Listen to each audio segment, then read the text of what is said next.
franchissement de fleuve, entre autres. Très gros régiment avec 400 réservistes.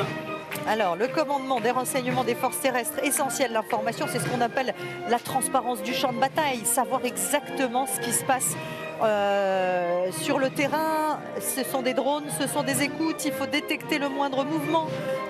Et l'information, c'est ce qui a aussi manqué aux Russes dans certaines circonstances. Tout à fait, notamment grosse défaillance des Russes en termes de renseignements satellitaires. Et donc ça a permis aux Ukrainiens, grâce au renseignement occidental, de prendre la main.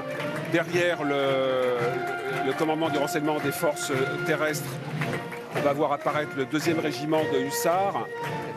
C'est-à-dire qu'il y a deux dimensions dans le renseignement humain, et ça c'est plutôt le 2e régiment des hussards. Ils peuvent partir au-delà des lignes ennemies en totale autonomie pendant plusieurs jours. Et puis il y a le renseignement électronique, et ça c'est plutôt l'affaire du 44e régiment de transmission qui lui est à droite.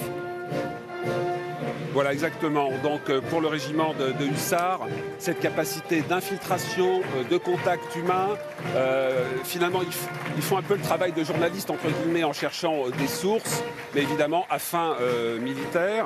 Et le régiment, le 44e régiment de transmission, essentiel pour pouvoir écouter et brouiller les communications des adversaires et des ennemis dans la manœuvre militaire, c'est absolument clé. Juste derrière eux, la 9e brigade d'infanterie de marine, très important. Ce sont des réservistes, on l'a dit.